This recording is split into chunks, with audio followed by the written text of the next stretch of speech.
Hukum berkurban, ada perbedaan pendapat di kalangan para ulama. Tapi umumnya mengerucut kepada sunnah muakkadah, sunnah yang sangat ditekankan, Jadi kalau Anda punya kemampuan, kemudian dengan itu rizkinya digunakan, ada peluang untuk berkurban, kata para ulama sangat ditekankan untuk berkurban, karena faidah manfaatnya banyak sekali.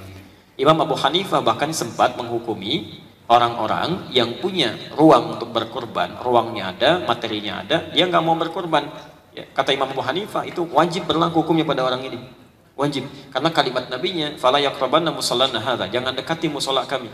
Ya, musola itu bukan yang paling pojok gitu kan, di mall atau tempatnya kecil, bukan. Musola itu tempat sholat, Ingat, ada musola, ada musolah, itu berbeda.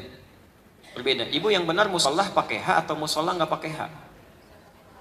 Kita ulangi lagi, yang pakai H boleh angkat tangan, musolah. Alhamdulillah. Yang nggak pakai H, musola. Baik, musola. Kalau musola itu tempat sholat, tidak pakai H. Kalau musolah tempat ibu disolatkan.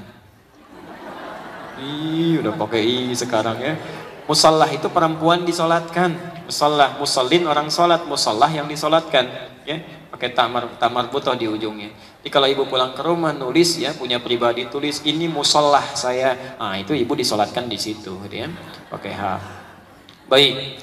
Fala yaqrabanna musallana hadza, jangan dekat-dekat tempat salat kami. Tempat salat itu di mana? Dalam hadis lain disebutkan, innama ju'ilatil ardu li wa li ummati masjidan orang. Dijadikan semua tempat di bumi selain yang kotor itu tempat salat, tempat sujud. Ya, seakan-akan jangan dekati bumi ini. Kalimat hadis ini ingin menunjukkan, mending enggak usah hidup dah. Dikubur aja sekalian gitu. Punya kesempatan kurban disepelekan. Maksudnya disepelekan, kalau mau dia, ini mah enteng, gampang deh. Nah, yang seperti itu kata Nabi, jangan dekati tempat salat kami. Jangan beri ruang di bumi gitu ya. Nah, maka Abu Hanifah mengatakan wajib bagi orang itu. Tapi kata para ulama, jumhur ulama mayoritas mengatakan tidak sampai pada hukum wajib, cuma dia berdosa bermaksiat. Di sunnah muakkadah. Nah, kemudian apakah menjadi harus setiap tahun? Tidak tentu harus. Ya, jadi bukan kewajiban hukumnya, tapi menjadi sunnah kalau ada kelapangan di situ. Jelas ya?